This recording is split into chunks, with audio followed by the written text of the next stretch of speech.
The Story of Civilization, Volume 6, The Reformation, by Will Durant, Part 1, Continued, Cassette 9, Side 1. Chapter 12, The Growth of Knowledge, 1300 to 1517. 1. The Magicians. The 2 centuries whose European history has been so hastily sketched in the preceding chapters were still part of what tradition calls the Middle Ages, which we may loosely define as the life of Europe between Constantine and Columbus, 325 to 1492 A.D. As we summarize now the science, pedagogy, and philosophy of Western Europe in the 14th and 15th centuries, we must remind ourselves that rational studies had to fight for soil and air in a jungle of superstition, intolerance, and fear.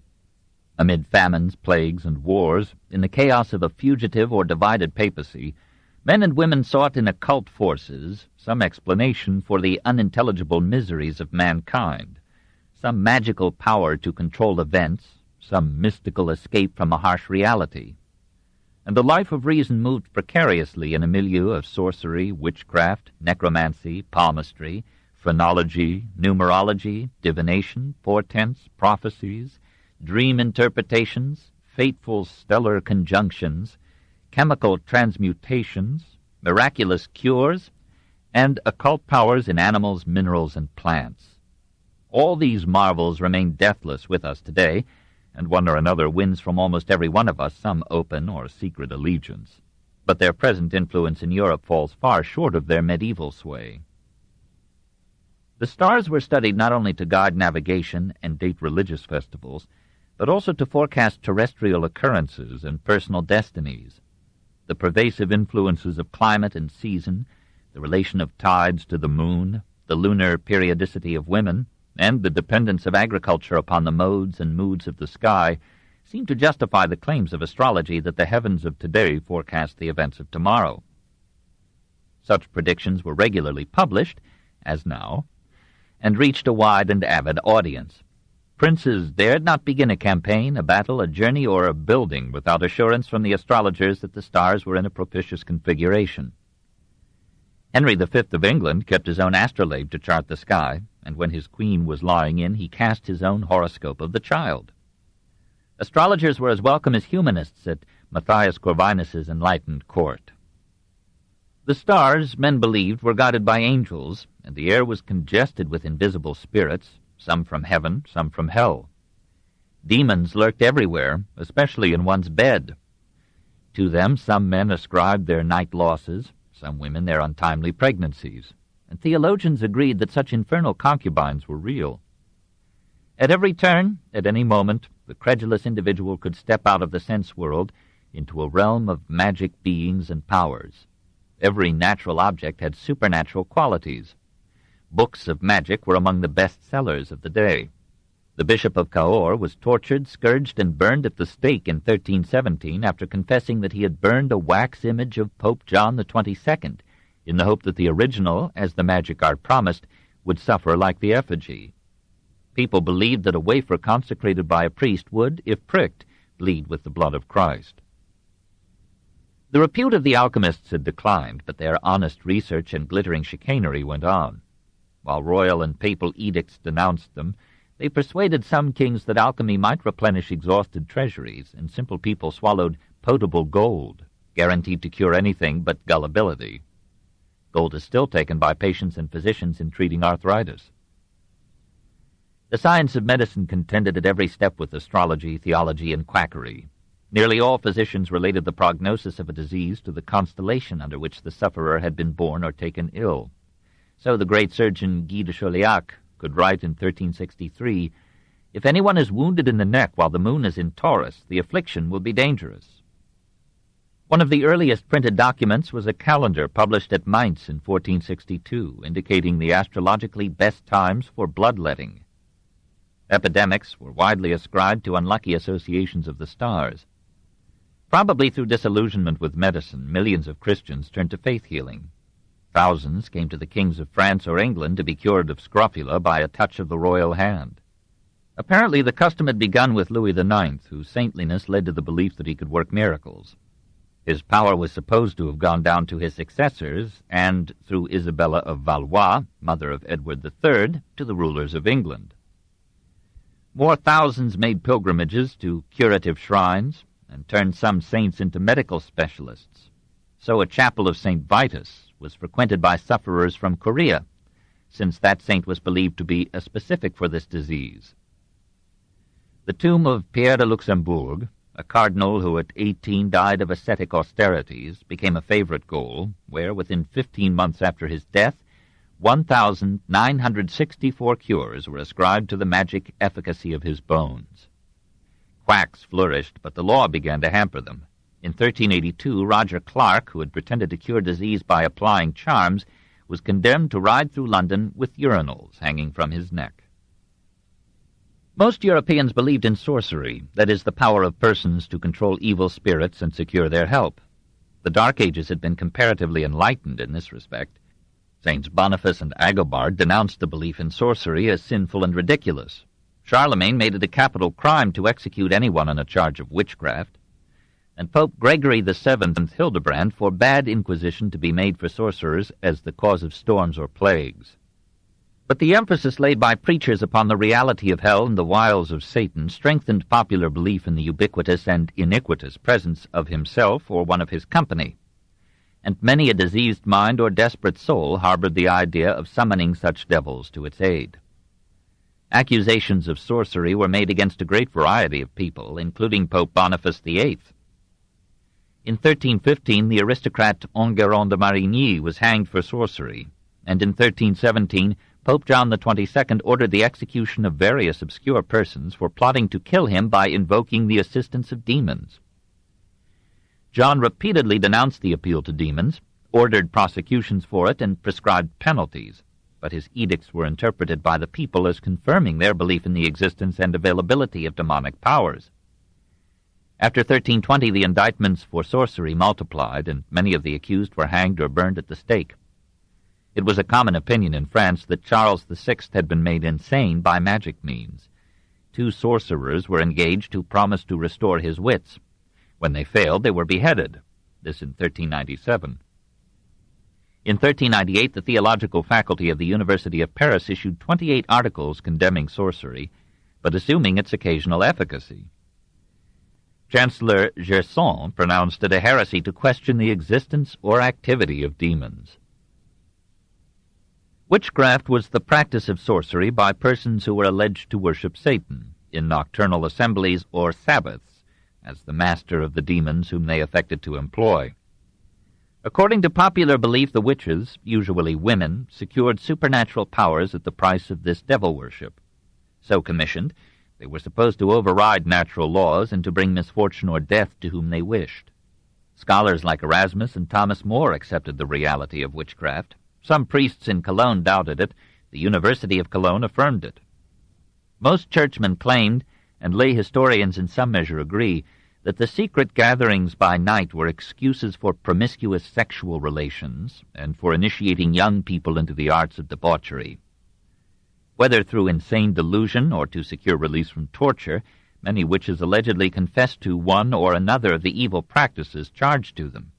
It may be that these witches' Sabbaths served as a moratorium on burdensome Christianity, and as a partly playful, partly rebellious worship of Satan as the powerful enemy of a God who condemned so many pleasures to repression and so many souls to hell. Or these clandestine rites may have recalled and reaffirmed pagan cults and feasts of the deities of earth and field and forest, of procreation and fertility, of Bacchus, Priapus, Ceres, and Flora. Secular and episcopal courts joined in efforts to suppress what seemed to them the most blasphemous depravity. Several popes, in 1374, 1409, 1437, 1451, and especially Innocent VIII in 1484, commissioned agents of the Inquisition to deal with witches as abandoned heretics, whose sins and machinations blighted the fruit of fields and wombs, and whose pretensions might seduce whole communities into demonolatry. The popes took literally a passage in Exodus, chapter 22, verse 18, "Thou shalt not suffer a witch to live." Nevertheless, the ecclesiastical courts, before 1446, contented themselves with mild penalties, unless a pardoned offender relapsed. In 1446, the Inquisition burned several witches at Heidelberg. In 1460, it burned 12 men and women at Arras, and the name Vaudois given them, as generally to heretics, Valdenses, and witches in France, survived an Atlantic voyage to generate the word voodooism for Negro sorcery in the French colonies of America. In 1487, the Dominican inquisitor Jakob Sprenger, honestly frightened by the apparent spread of sorcery, published an official guide for the detection of witches, Malleus Maleficarum, or Hammer of Witches.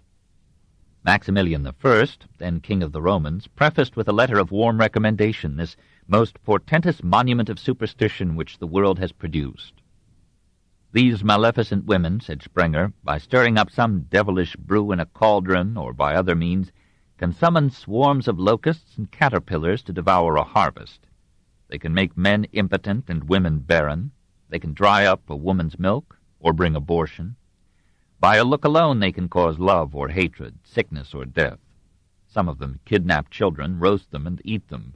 They can see things at a distance and foresee the weather. They can transform themselves and others into beasts. Sprenger wondered why there were more female than male witches, and concluded that it was because women were more light-headed and sensual than men. Besides, he added, they had always been favorite instruments of Satan. He burned 48 of them in 5 years.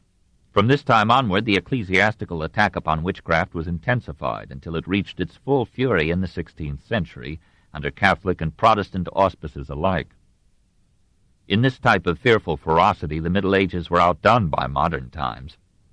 In 1554, an officer of the Inquisition boasted that in the preceding 150 years, the Holy Office had burned at least 30,000 witches, who, if they had been left unpunished, would have brought the whole world to destruction.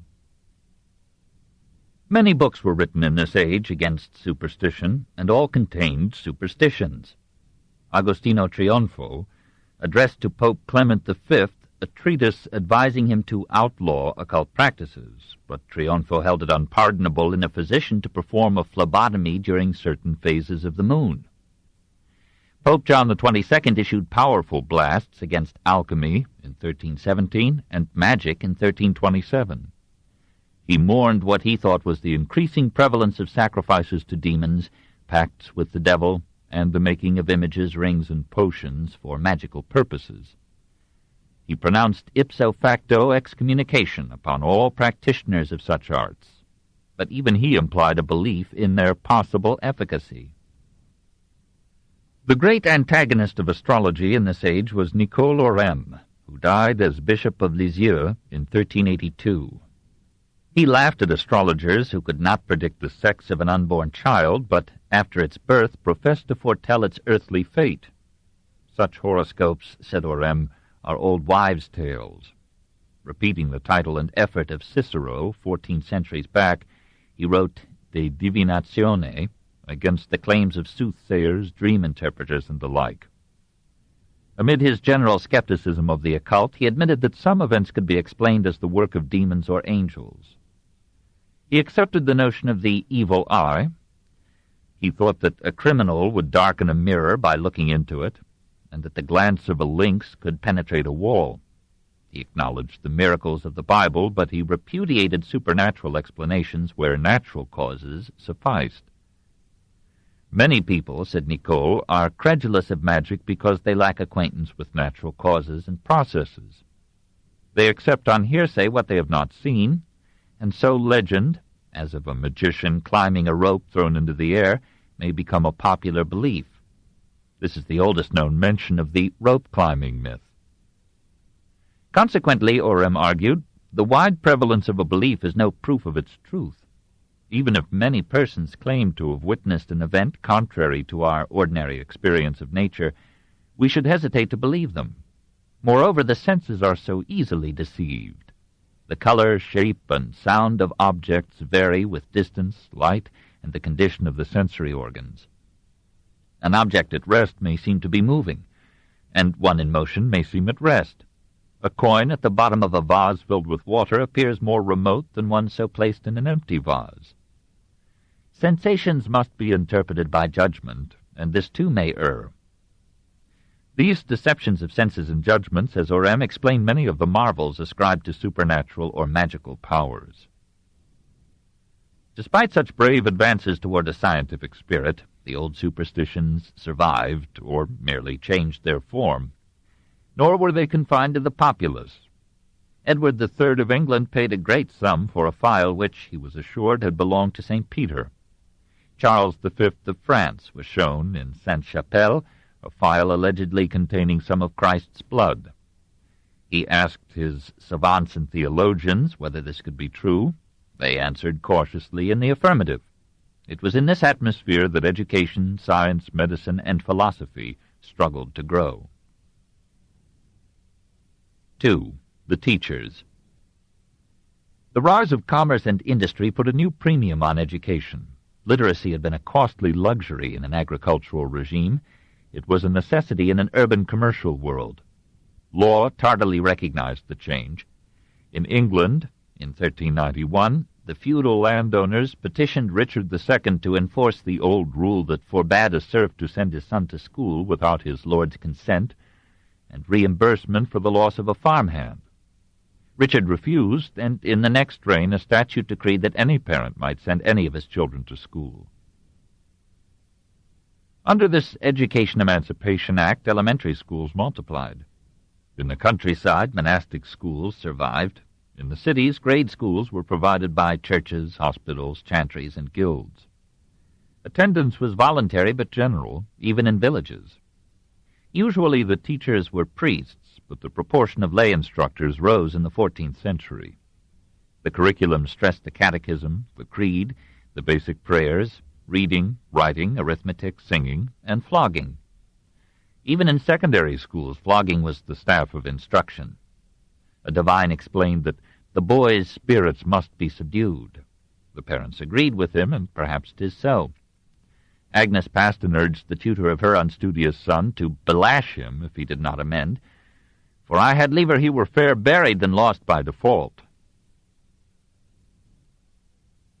Secondary schools continued the religious training and added grammatica, which included not merely grammar and composition, but the language and expurgated literature of classic Rome. The students, boys of the middle class, learned to read and write Latin, however indifferently, as a necessity in foreign trade as well as in a church career.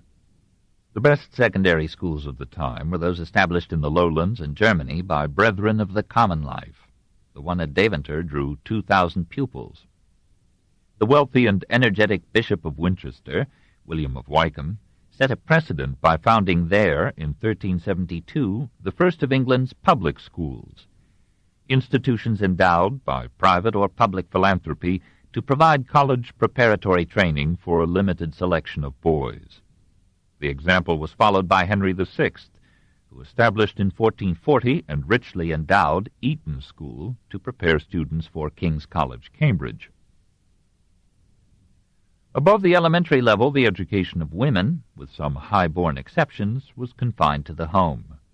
Many women of the middle class, like Margaret Paston, learned to write fair English, and a sprinkling of women acquired some acquaintance with literature and philosophy. The sons of the aristocracy received an education quite different from that of the schools. Till the age of 7, they were taught by the women of the house.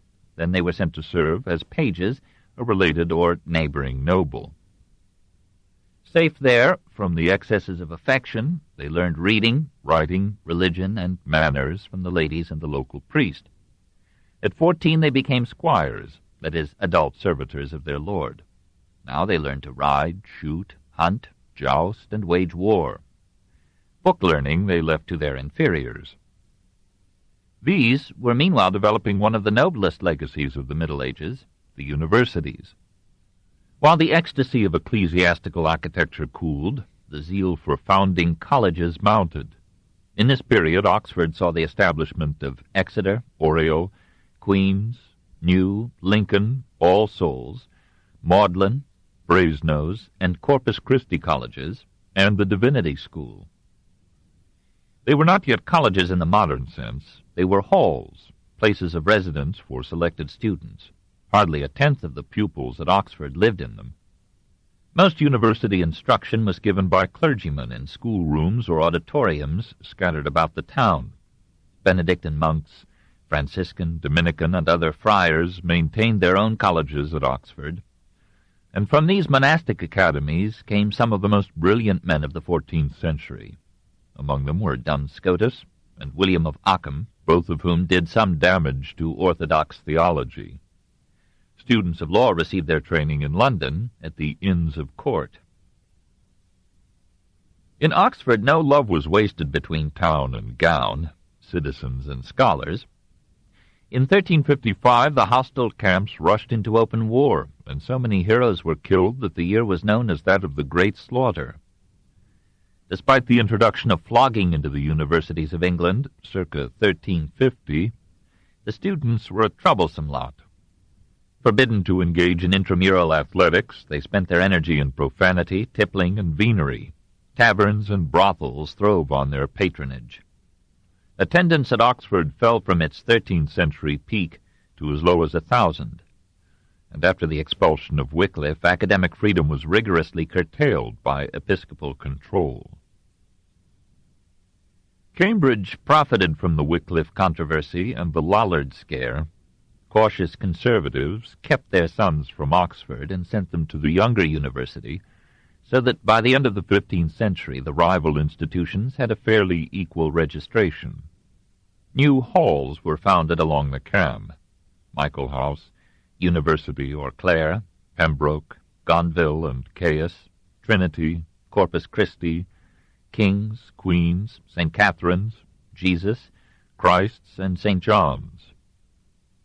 Like the residence halls at Oxford, these became colleges in our sense during the 15th century as more and more teachers chose them as the places where their lectures would draw the largest attendance. Classes began at 6 in the morning and continued till 5 in the afternoon. Meanwhile, Scotland and Ireland, out of their poverty, founded the universities of St. Andrews, Glasgow, and Aberdeen, and Trinity College, Dublin. 4 institutions destined to pour genius, generation after generation, into the intellectual life of the British Isles. In France, education, like almost everything else, suffered from the 100 Years' War. Nevertheless, the rising demand for lawyers and physicians, added to the traditional attractions of an ecclesiastical career, encouraged the establishment of new universities at Avignon, Orléans, Cahors, Grenoble, Orange, Aix-en-Provence, Poitiers, Caen, Bordeaux, Valence, Nantes, and Bourges. The University of Paris, perhaps because the monarchy was near collapse, became in the 14th century a national power, challenging the Parlement, advising the king, serving as a court of appeals in French theology, and recognized by most continental educators as Universitas Universitatum. The rise of provincial and foreign universities reduced registration at Paris. Even so, the Faculty of Arts alone was reputed to have 1,000 teachers and 10,000 pupils in 1406. And in 1490, the entire university had nearly 20,000. Some 50 colleges helped to house them. Discipline was laxer than at Oxford, and the morals of the students complemented their virility rather than their religion. Courses in Greek, Arabic, Chaldaic, and Hebrew were added to the curriculum. Spain had founded its leading universities in the 13th century, at Palencia, Salamanca, and Lérida. Others now rose at Perpignan, Huesca, Valladolid, Barcelona, Saragossa, Palma, Sigüenza, Valencia, Alcalá, and Seville. In these institutions, ecclesiastical control was complete and theology predominated. However, at Alcalá, 14 chairs were given to grammar, literature, and rhetoric, 12 to divinity and canon law. Alcalá became for a time the greatest educational center in Spain. In 1525, it had an enrollment of 7,000. Scholarships were provided for needy students. The salary of a professor was regulated by the number of his pupils, and every professor was required to resign quadrennially, being eligible for reappointment if he had proved satisfactory.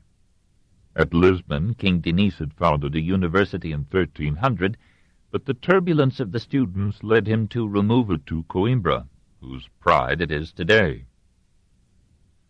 Mental activity was in this period more vigorous in Central Europe than in France or Spain. In 1347, Charles IV founded the University of Prague, which soon became the intellectual head and voice of the Bohemian people. Other universities appeared at Krakow, Vienna, Pest, Geneva, Erfurt, Heidelberg, Cologne, Buda, Würzburg, Leipzig, Rostock, Louvain, Trier, Freiburg im Breisgau, Greifswald, Basel, Ingolstadt, Pressburg, Mainz, Tübingen, Copenhagen, Uppsala, Frankfurt an Oder, and Wittenberg. In the second half of the 15th century, these institutions seethed with students and debates. Krakow alone had 18,338 pupils at one time. The Church provided most of the funds, and naturally called the tune of thought, but princes, nobles, cities, and businessmen shared in endowing colleges and scholarships. The Elector Frederick of Saxony financed the University of Wittenberg partly from money that came from the sale of indulgences, but which he refused to remit to Rome. Scholasticism sat in the chairs of philosophy, while humanism grew outside the university walls. Hence, most of the universities of Germany adhered to the Church during the Reformation, with two significant exceptions: Erfurt, where Luther studied, and Wittenberg, where he taught. 3. The scientists. The scientific mood was hardly more popular with the pundits than with the people. The spirit of the age inclined to the humanities. Even the revival of Greek studies ignored Greek science. In mathematics, the Roman numerals obstructed progress. They seemed inseparable from Latin culture. The Hindu-Arabic numerals seemed heretically Mohammedan, and were coldly received, especially north of the Alps. The Cour des Comptes, the French Bureau of Audit, used the clumsy Roman figures till the 18th century. Nevertheless, Thomas Bradwardine, who died of the plague in 1349, a month after being consecrated Archbishop of Canterbury, introduced into England several Arabic theorems in trigonometry. His pupil, Richard Wallingford, abbot of St. Albans, was the leading mathematician of the 14th century. His Quadripartitum de Sinibus Demonstratis was the first major work on trigonometry in Western Europe. He died of leprosy at 43, mourning the time he had taken from theology for science. Nicole Orem led an active ecclesiastical career, and yet invaded a dozen sciences successfully. He paved the way for analytical geometry by developing the systematic use of coordinates, and by employing graphs to show the growth of a function. He played with the idea of a fourth dimension, but rejected it. Like several of his contemporaries, he adumbrated Galileo's law that the speed of a falling body increases regularly with the duration of its fall. In a commentary on Aristotle's De Caelo et Mundo, he wrote, "We cannot prove by any experiment that the heavens undergo a daily movement and the earth does not. There are good reasons indicating that the earth and not the sky undergoes a daily motion." Orem fell back upon the Ptolemaic system, but he helped to prepare for Copernicus. When we consider that no telescope or camera existed as yet to watch or record the sky, it is encouraging to note the energy and intelligence of medieval astronomers, Moslem, Jewish, and Christian. Jean de Ligny, after years of personal observations, described the positions of 48 stars with an accuracy then rivaled only by Moslems, and he calculated the obliquity of the ecliptic to within 7 seconds of the most modern estimate.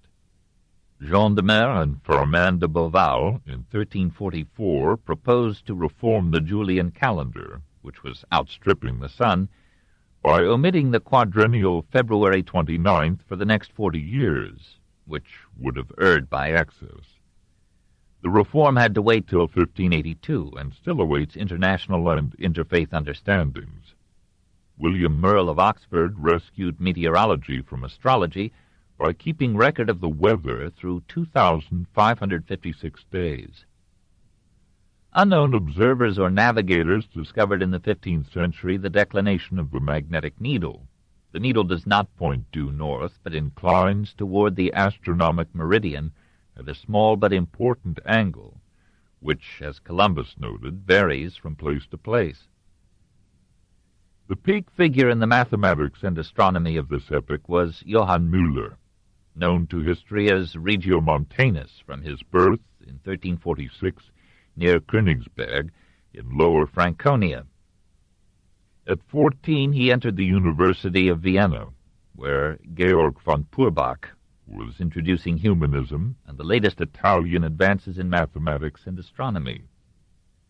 Both men matured early and died soon, Purbach at 38, Müller at 40.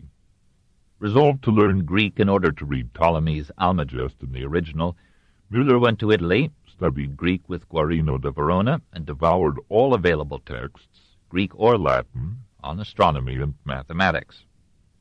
Returning to Vienna, he taught these sciences there, and with such success that he was called to Buda by Matthias Corvinus, and then to Nuremberg, where a rich burgher built for him the first European observatory. Müller equipped it with instruments built or improved by himself.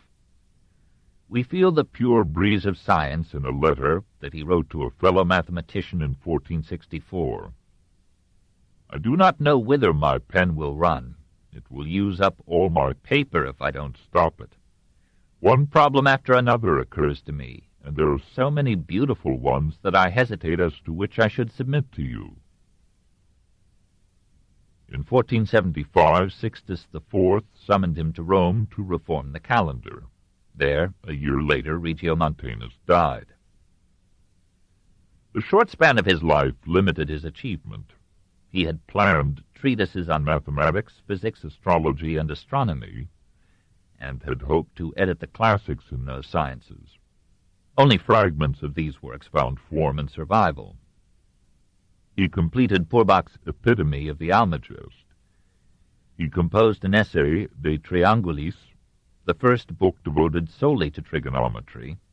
He was apparently the first to suggest the use of tangents in astronomic calculations, and his table of sines and tangents facilitated the calculations of Copernicus. He formulated astronomical tables more accurate than any drawn up before. His method of calculating latitude and longitude proved a boon to mariners. Under the title of Ephemerides, he issued in 1474 an almanac showing the daily position of the planets for the next 32 years. From this book, Columbus would predict the lunar eclipse that would fill the stomachs of his starving men on February 29, 1504. The observations made of Halley's comet by Regiomontanus laid the bases of modern cometary astronomy. But his personal and living influence was greater than that of his books. His popular lectures in science helped to raise an intellectual exhilaration in Nuremberg in Dürer's youth, and he made the city famous for its nautical instruments and maps. One of his pupils, Martin Bohemian, drew in color on vellum the oldest known terrestrial globe in 1492, still preserved in the Germanisches Museum in Nuremberg. Modern geography was created not by geographers, but by sailors, merchants, missionaries, envoys, soldiers, and pilgrims. Catalonian skippers made or used excellent maps. Their portolani, pilot guides to Mediterranean ports, were in the 14th century almost as accurate as the navigation charts of our time. Old trade routes to the east having fallen into Turkish hands, European importers developed new overland routes through Mongol territory. The Franciscan friar Odoric of Pordenone, after spending 3 years in Peking, from circa 1323 to 1326, wrote an illuminating record of his trip to China via India and Sumatra, and of his return via Tibet and Persia. Clavijo, as we shall see, gave a fascinating account of his embassy to Timur. Johann Schnittberger of Bavaria, captured by the Turks at Nicopolis in 1396, wandered for 30 years in Turkey, Armenia, Georgia, Russia, and Siberia, and wrote in his Reisebuch the first West European description of Siberia. In 1500, Juan de la Cosa, one of Columbus's pilots, issued an extensive map of the world, showing for the first time in cartography the explorations of his master, of Vasco da Gama, and others. Geography was a moving drama in the 15th century. In one particular, the most influential medieval treatise on geography was the Imago Mundi, from 1410, of Cardinal Pierre d'Ailly, which encouraged Columbus by describing the Atlantic as traversable in a very few days, if the wind be fair. It was but one of half a dozen works that this alert ecclesiastic wrote on astronomy, geography, meteorology, mathematics, logic, metaphysics, psychology, and the reform of the calendar and the church. Reproached for giving so much time to secular studies, he replied that a theologian should keep abreast of science.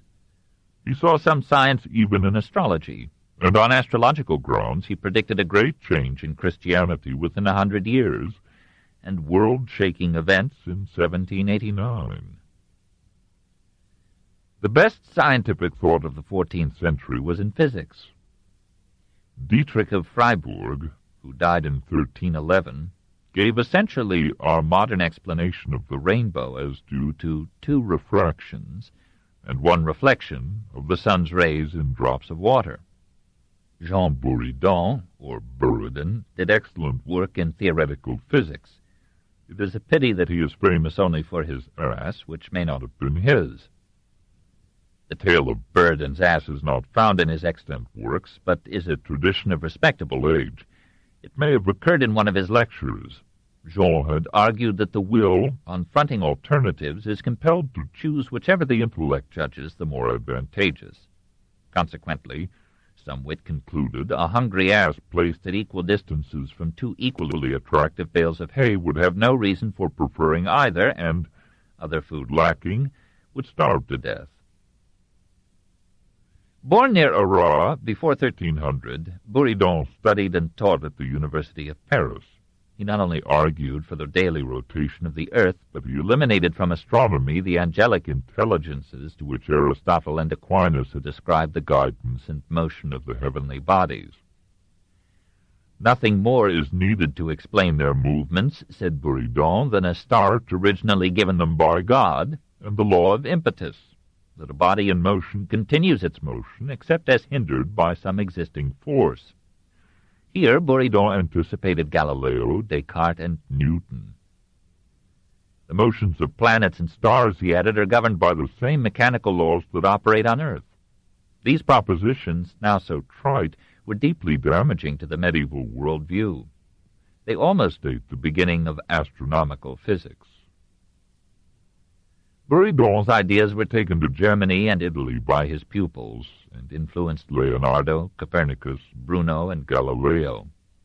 Albert of Saxony carried them to the university that he founded at Vienna in 1364, Marsilius von Ingen to the university that he founded at Heidelberg in 1386. Albert was one of the first to reject the Aristotelian notion that a vacuum is impossible. He developed the idea of a center of gravity in every body. He anticipated Galileo's principles of static equilibrium and the uniform acceleration of falling bodies. And he held that the erosion of mountains by water and the gradual or volcanic elevation of the land are compensating forces in geology, an idea that fascinated Leonardo. Practical mechanics made some modest advances. Complicated windmills were used to pump water, drain soil, grind grain, and do other chores. Water power was employed in smelting and sawing, in driving furnace bellows, tilt hammers, silk spinning machines. Cannon were cast and bored. Steel was made in sizable quantities. Large blast furnaces were set up in northern Europe in the 14th century. Well boring is mentioned in 1373. Wire drawing was practiced at Nuremberg in the 15th century. A pump composed of buckets in an endless chain is pictured in a manuscript of 1438. In a drawing by the Hussite engineer Conrad Kaiser, circa 1405, occurs the earliest known representation of reciprocating motion converted into rotary motion. Two arms, moving in alternation, revolve a shaft, precisely as the pistons turn the crankshaft of an automobile. Better mechanisms for measuring time were demanded as commerce and industry grew. Monks and farmers had divided the daylight into the same number of periods in all seasons, making the periods longer in summer than in winter. City life required more uniform divisions of time, and in the 13th and 14th centuries clocks and watches were made that divided the day into equal parts throughout the year. In some places the hours were numbered from 1 to 24, as in the military chronometry of our time, and as late as 1370 some clocks, like that of San Gottardo in Milan, struck the full number.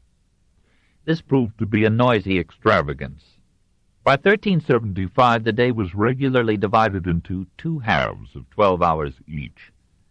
The essential principle of the mechanical clock was a weight slowly turning a wheel, whose revolution was checked by an escapement tooth sufficiently resistant to allow the wheel to turn by only one cog in a given interval of time. Such a timepiece had been described about 1271. The first mechanical clocks were set up in church towers or belfries, visible through large areas of a town. One of the earliest was installed between 1326 and 1335 in the Abbey of St. Albans by Richard Wallingford. It showed not only the hours and minutes of the day, but the ebb and flow of the tide and the motions of the sun and moon. Later clocks added a medley of gadgets. The clock in Strasbourg Cathedral in 1352 showed a crowing cock, the three magi, and a human figure on which were indicated for each part of the body the proper time for bloodletting. The cathedral clock at Wells used a moving image of the sun to point the hour, and a small star moving on an inner circle to indicate the minute. A third circle gave the day of the month, and on a platform above the dial 4 horsemen emerged and charged as each hour struck. On a 15th century clock at Jena, a buffoon's head opened its monstrous mouth to receive a golden apple from a pilgrim, only to have the apple snatched away as his mouth began to close upon it. This comedy was performed every hour of every day for hundreds of years, and the clock still exists. A similar clock at Nuremberg, set up in 1506 and rudely interrupted by the Second World War, resumed its theatrical performances in 1953. To make watches, a spiral spring was substituted circa 1450 for the hanging weight, a fine band of steel rolled up into a small circle or drum, produced by its gradual unwinding the effect of the weight on the retarded wheel. By the end of the 15th century, watches were numerous, some as large as a hand, some as small as an almond, many ovoid like the Nuremberg eggs made by Peter Helle in 1510. The principle of weight, escapement, and wheel was applied to other purposes, so that the mechanical clock became the parent of a myriad diverse machines. While physics thus foreshadowed the Industrial Revolution, alchemy slowly grew into chemistry. By the close of this age, the alchemists had discovered and described zinc, bismuth, liver of sulfur, regulus of antimony, volatile fluorine of alkali, and many other substances. They distilled alcohol, volatilized mercury, and made sulfuric acid by the sublimation of sulfur. They prepared ether and aqua regia, and a scarlet dye superior to those now used. They bequeathed to chemistry the experimental method that would prove the greatest gift of medieval science to the modern mind. Botany was still mostly confined to manuals of husbandry or to herbals describing medicinal plants. Henry of Hesse, from 1325 to 1397, suggested that new species, especially among plants, might evolve naturally from old ones. This 500 years before Darwin.